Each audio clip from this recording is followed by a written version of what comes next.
I think I finished watching this race. And Truex Jr., who had a Brian is dying, issue but early it's in the okay. race, had to come back on the pit road in the one car, now being shown there in 11th position. Well, Jerry, Truex and Kurt Busch are just flopping back and forth as this race goes on from the 11th position to the 12th position, so nobody's running away from each other at all.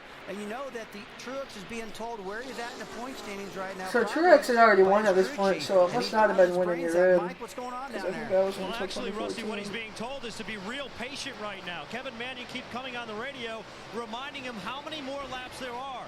As for what Martin Truex is saying in return, radio silence. Hasn't really said anything all race. Very content with his car and very focused trying to get back to the front after restarting 26th. But you see our graphic right now showing Martin Truex 156 points right now versus Kurt Busch's 153. So they're within 3 points of each other. And that's just like one position, guys.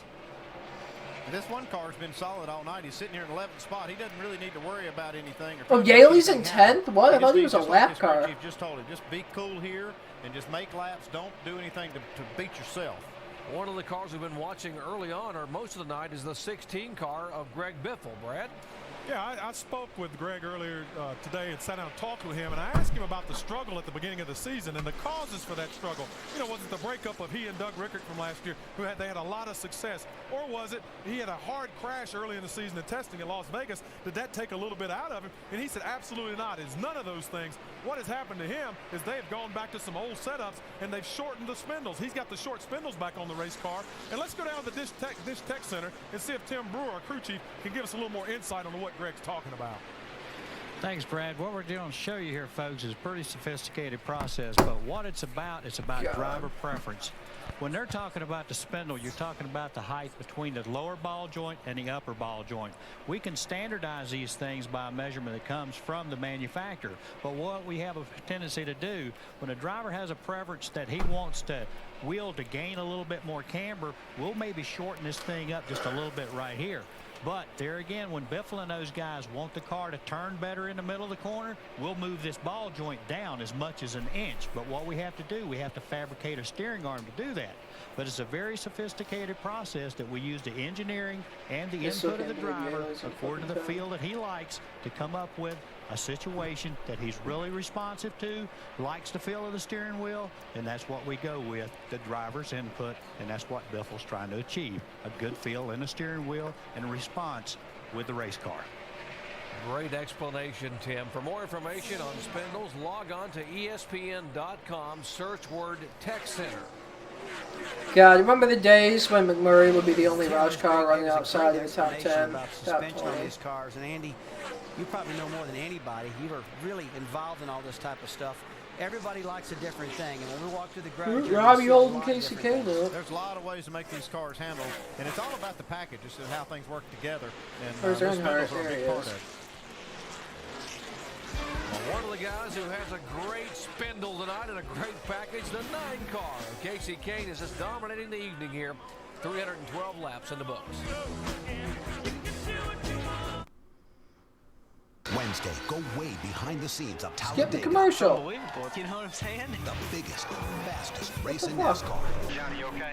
NASCAR's ever given any news organization uncensored access to its inner workings. That's a great show. ABC Primetime coming up 9 o'clock Eastern Time on Wednesday night.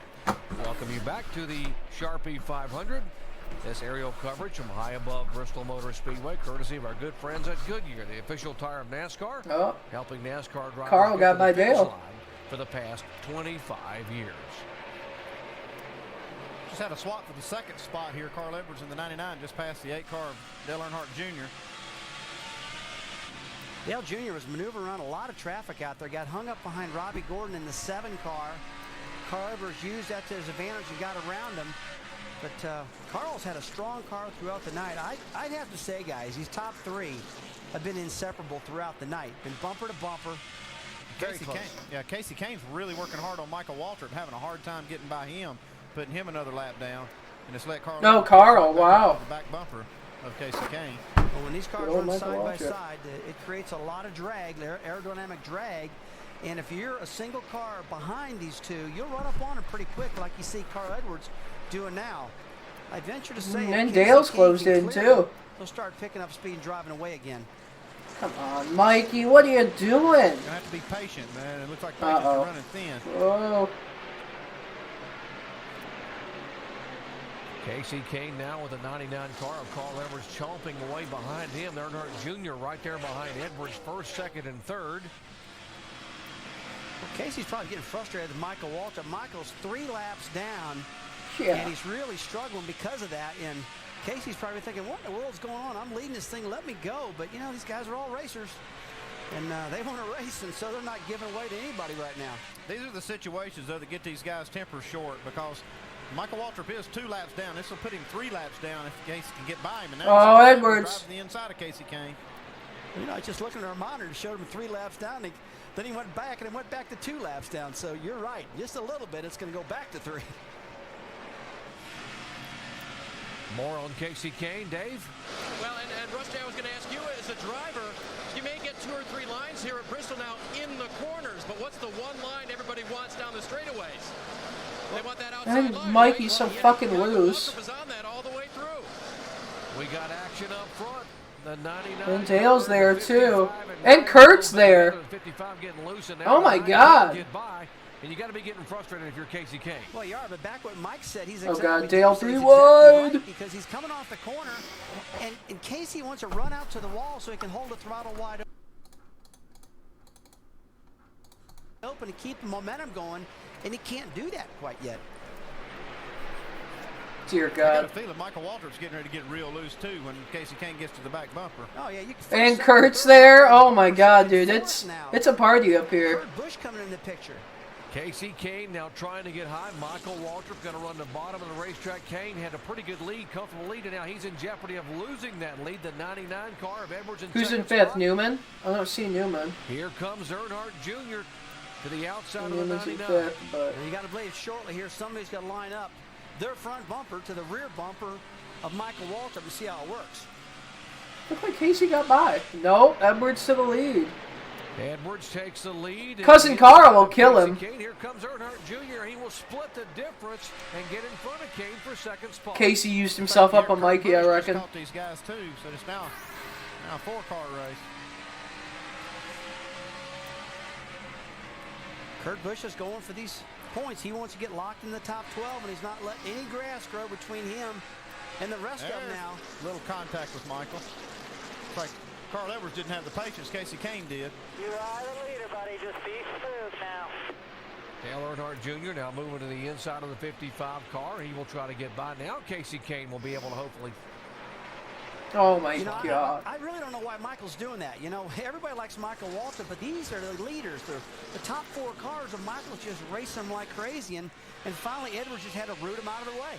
I can understand if he's 1 lap down or maybe just going down the first lap, but being 2 and 3 laps down, I don't understand why he's racing these guys unless he's just trying to get a little camera time because he's a little frustrated this year and hadn't had the season that he's looking for.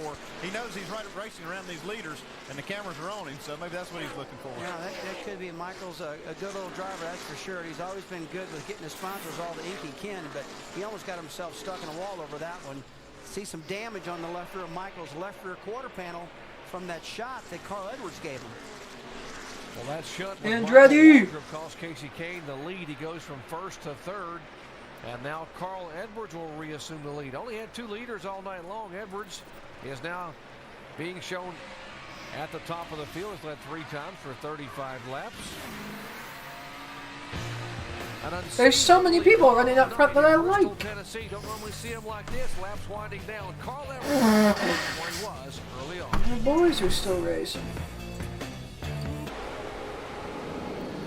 This telecast is available on ESPN Weekend of Racing Labor Day. Miles per east of LA and 60 miles west of there. 9 tomorrow on a brand new concrete surface and configuration at Bristol at night.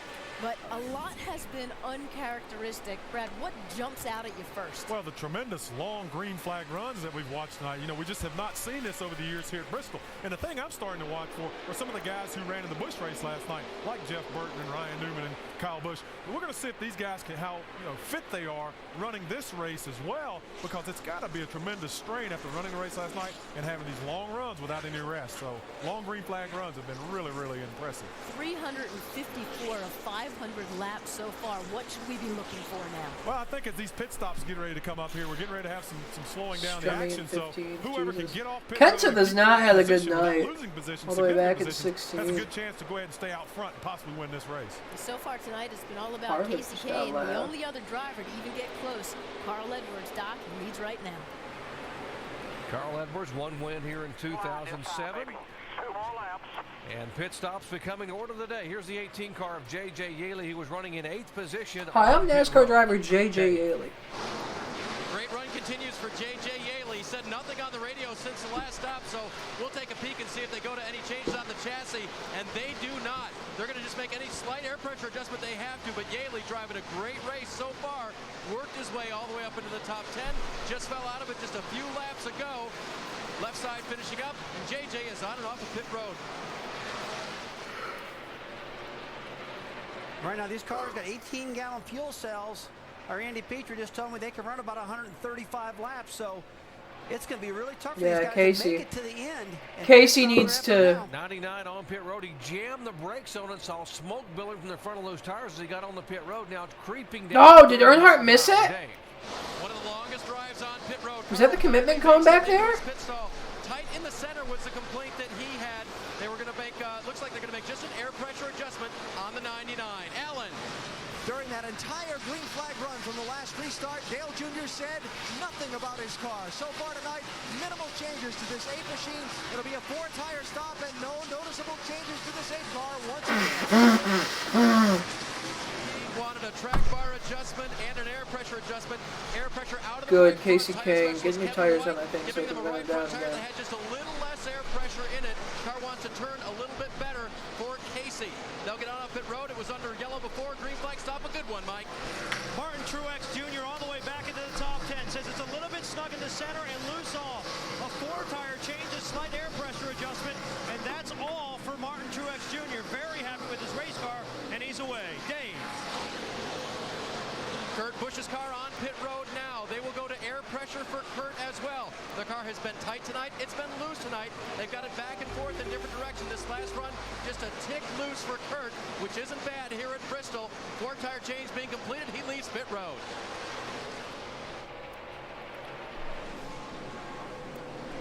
These should be the final pit stops. Here's the 07, Clint Boyer coming in, the 10 of Scott Briggs, and the 12 of Ryan Newman, who was the leader coming off the racetrack. Dave. Just a few laps ago, Ryan radioed to crew chief Mike Nelson. A series of things tight off the corner was one of them that he wanted him to work on just a little bit. Chassis adjustment and air pressure adjustment for Ryan this time. This crew trying to get him into the chase by a good pit stop. Mike. After the last adjustment on the 20 car, Tony Stewart complained they got him too tight in the center. They make another chassis adjustment and a 4-tire change this time. The 5 car who won here in the spring is being shown as the leader. There comes the 24 car of Jeff Gordon to try to lead his first lap. 100 now, 3,900. As Kyle Busch peels off to come down for his pit stop at 30 miles an hour.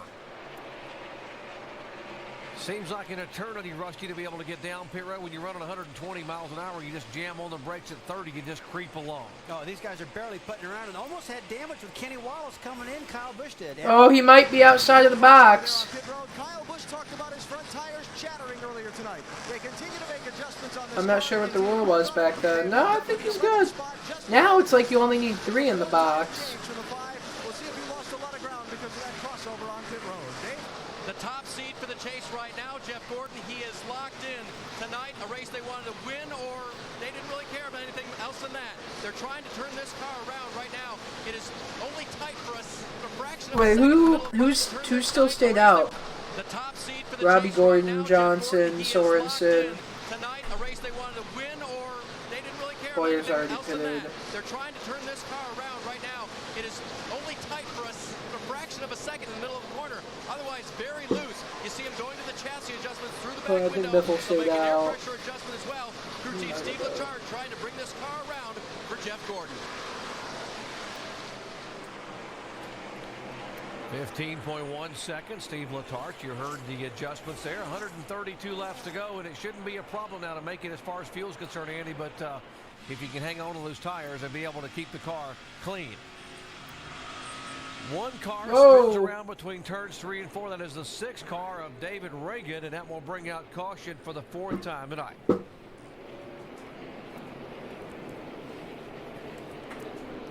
might need a bungee strap or something. This thing keeps popping out of gear for some reason.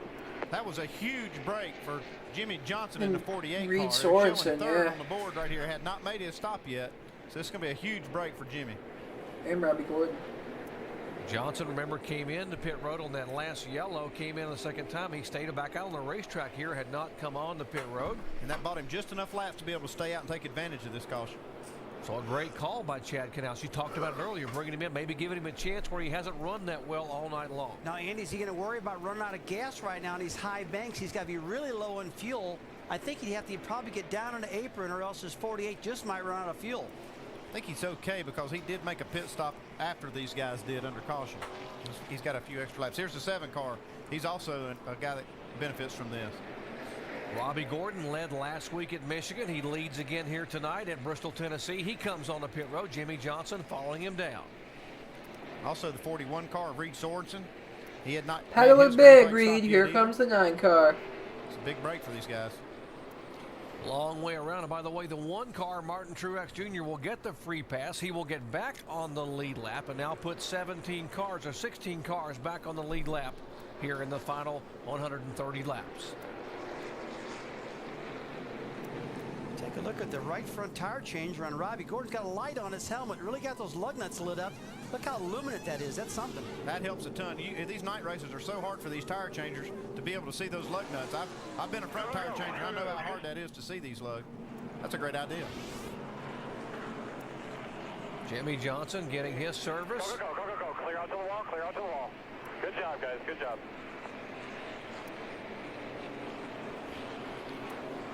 For more information on pit stops, log on to ESPN.com. Search word. Who's standing down there? Is that an official?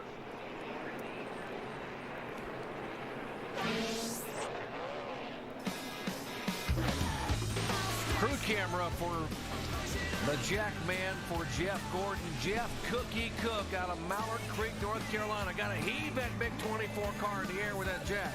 Gets it around to the left side. Gets the jack down and the car in the air. Great pit work. Jeff Gordon back out on the racetrack.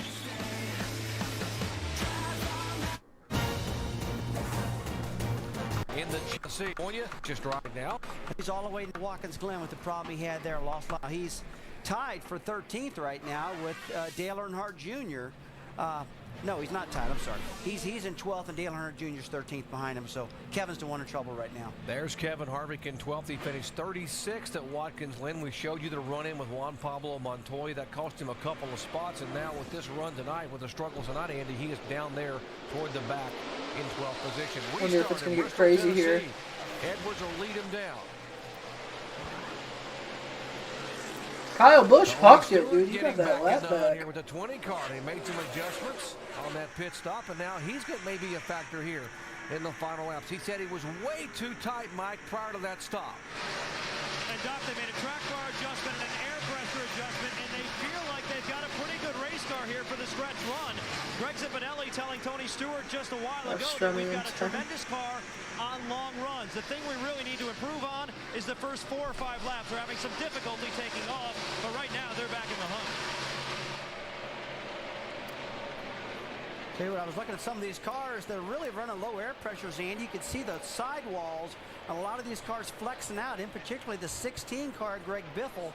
He's had a pretty good handle on car throughout the night. They're definitely trying something, but Tony Stewart's got a good run, and he's getting blocked right now by the Greg Biffle car. Let's ride along with our Wrangler telemetry. Take a look at Tony Stewart's car here. Watch the RPM gauge and the miles per hour here on a half-mile racetrack.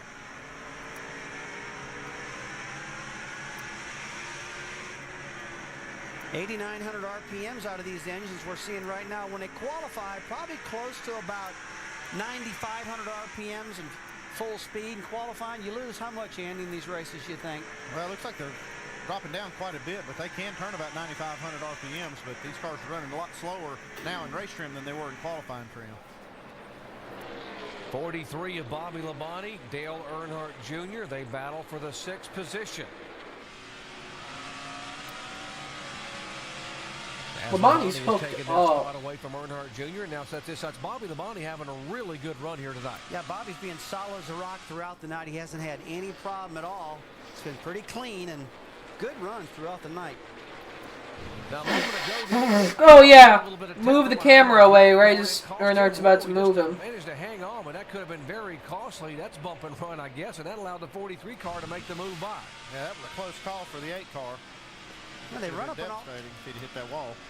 They run up in all that traffic, and looks like the 8 car just got held up, and the 12 car, he was just still in the throttle and got him in the quarter panel. But hey, you're right, that could have been big because he had the rear end on that car hung out going at the wall. Burton's not this for is position, third, right? fourth, fifth, and sixth. Clint Boyer, the Oh, no. 07 What? being shown in third. Kurt Busch, the 2 car, was fourth. You see Jeff Gordon in the 24 car. Oh no, Newman. That's the 4th car. Jeff Burton and Jeff Gordon are 1 lap down. You see Kurt Busch, he's the lead lap cars. Huh. For more on Jeff Gordon, let's check in with Dave. Man, it's kind of one of those things that's hard to figure out on a short track like this, but Jeff Gordon was one of the later cars to pit, and he was in the bottom part of the top 10. So other cars, including leader Carl Edwards, pitted earlier and were running faster. So when the yellow came out for David Reagan's spin, Jeff had been trapped a lap down. Okay, Jeff Gordon better be happy he's locked in a chase for the championship because he's going on 3 bad races in a row right now. Bad luck.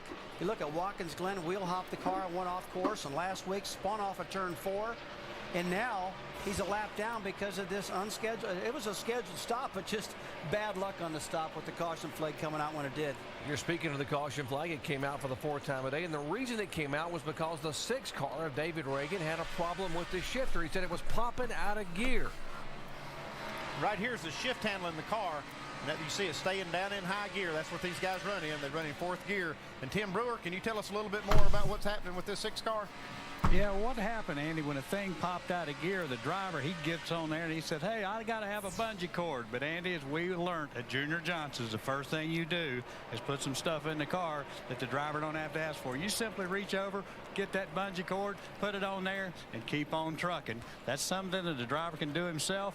You know, you need to be aware of it, but still yet, it needs to be installed in the car. COT car, old car. That's just old school racing. Yeah, that'll hold her in there, Tim. For more information on gear shifts, log on to ESPN.com, search word Auto Tech. All this modern technology, we use a bungee cord to hold these race cars and these shifters in position. Well, take a look at the shifter right there, how much it's vibrating. Let's ride along just a little bit longer, Andy, and look how hard that thing's vibrating. And it's probably just vibrating itself out of gear.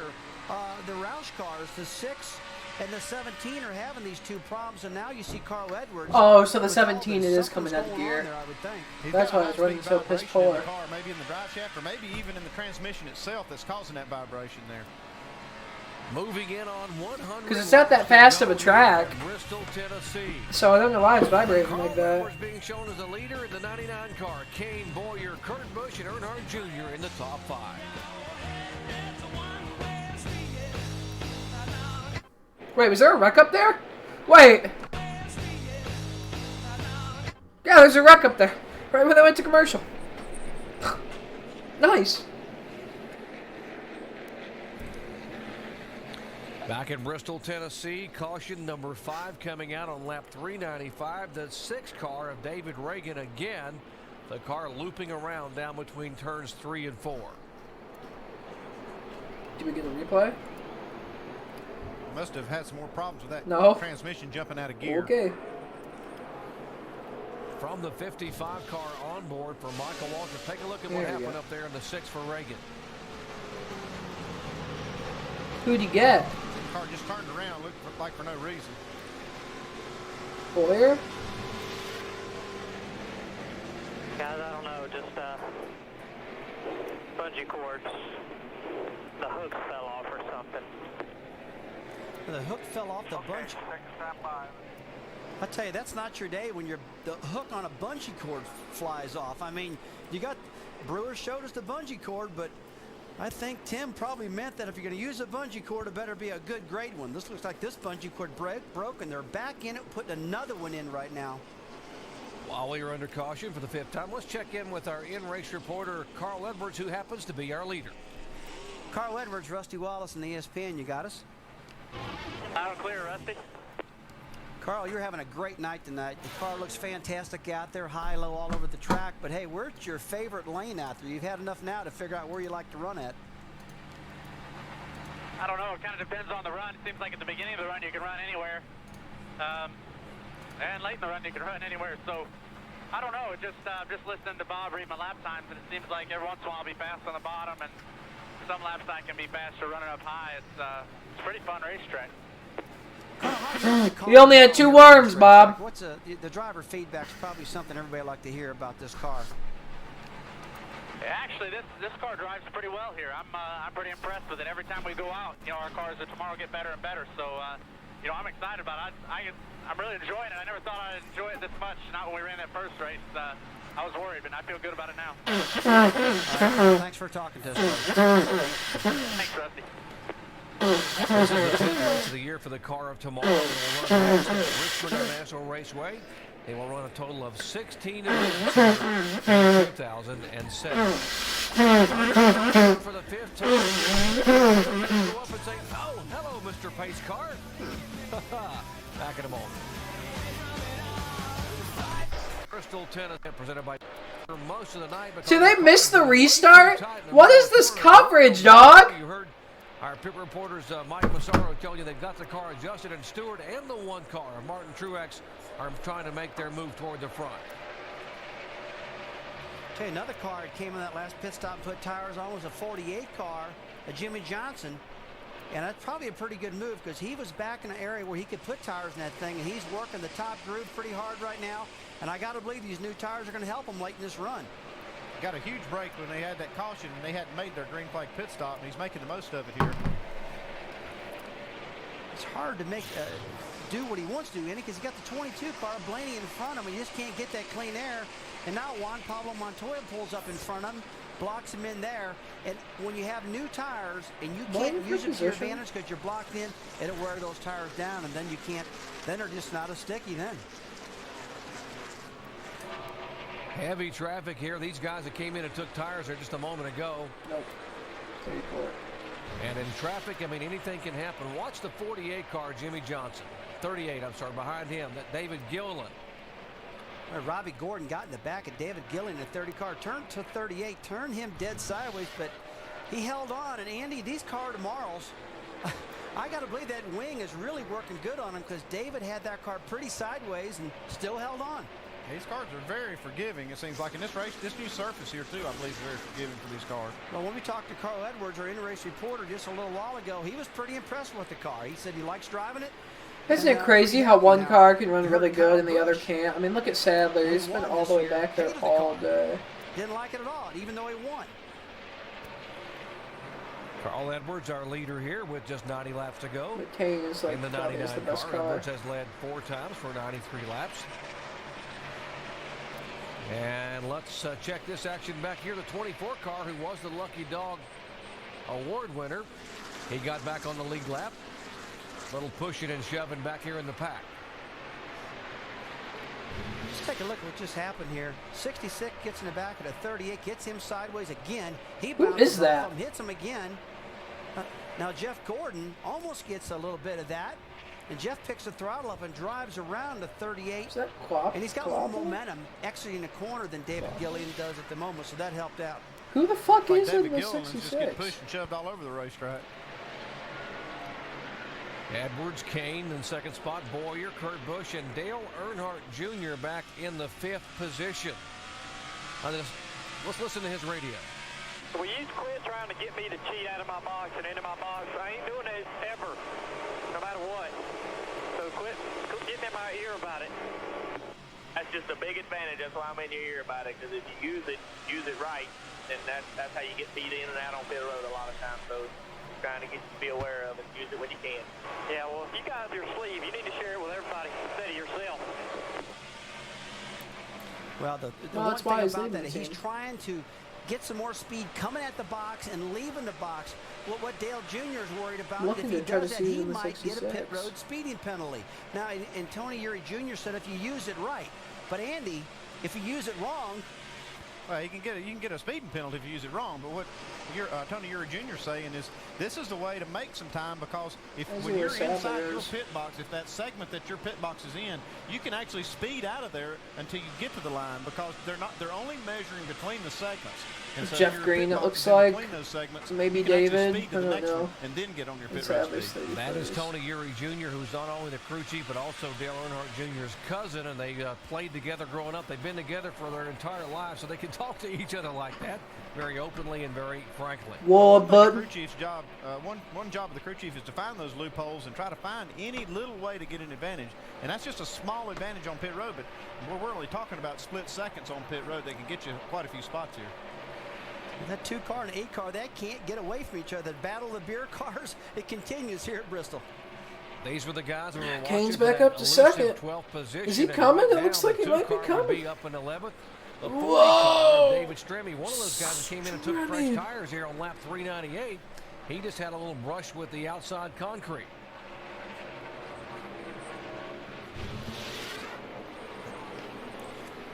Caution now being shown, the 6th car debris? of David Reagan. God, Reagan again. His car loops down in turn 1, so Reagan brings out the caution again here. This time for the 6th time tonight. Killed They're going yet? to work on the car this time. They've got some damage on the right front. Evidently, whatever's causing these spins is, jumped out there and got him again. It's finally killed. Yeah, this car kept popping out of gear throughout the night, and every time it pops out of the car. This is Mark Martin's. I can't tell you for sure, Jimmy. This is the year that Mark Martin took off, and then he came back, and then he raced over break for the rookie 2013. David Reagan. He goes back behind the wall. Leader staying out.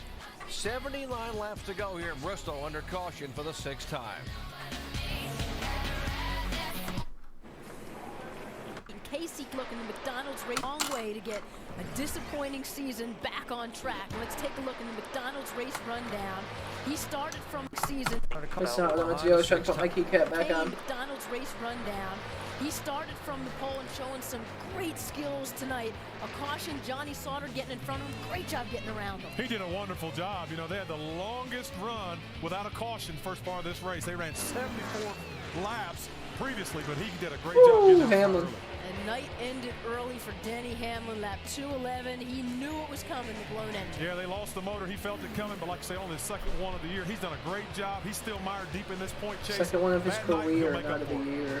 And the king of concrete is leading the way right now. Carl Edwards has led the second most laps. Now, we know he's won 4 or 5 Busch Series races on concrete this year, but how about a cup race? He has been very impressive tonight. He's got a strong hot rod. He's marched that thing to the front, and he's going to be difficult to get around. Doc Roush Racing has been dominant at Bristol. Carl Edwards can lead the way tonight. Exactly, Susie. Matt Kenseth won here last August. Matt Kenseth won here. Hey, there's debris down there. You got a water bottle. And it could be Roush Fenway. Put it out. Delayed green. If Carl Edwards can hang on here tonight. There have been 12 lead changes among You 8 got the different lucky drivers. dog. Carl Edwards has now led 4 times for 108 laps. Our camera on the Chevrolet pace car looking back at Carl Edwards. There's the 42 car of Juan Pablo Montoya on the inside. He is the car 1 lap down. That jank ass fucking Chevy logo. Green flag, green flag. Clear low. Yeah, back. You're good. Still outside. 3 back. Still outside. Left side, Jim. Why are you having a strong Still out run? there. He pulled away from us. Outside. The 8 back. No hole outside.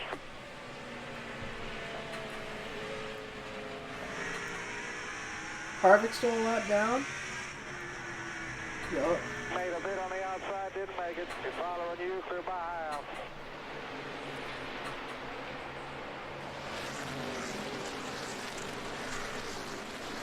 Really good run tonight for the 07. Clint Boyer trying to get his best ever finish at Bristol, Tennessee. Being shown back in the 3rd position. On that last caution flag on lap 421, we had a number of cars come on the pit road. Both the 48 and 24, Jimmy Johnson and Jeff Gordon pitted. Robbie Gordon came in, Reed Sorensen came in, guys, and they put some fresh tires on.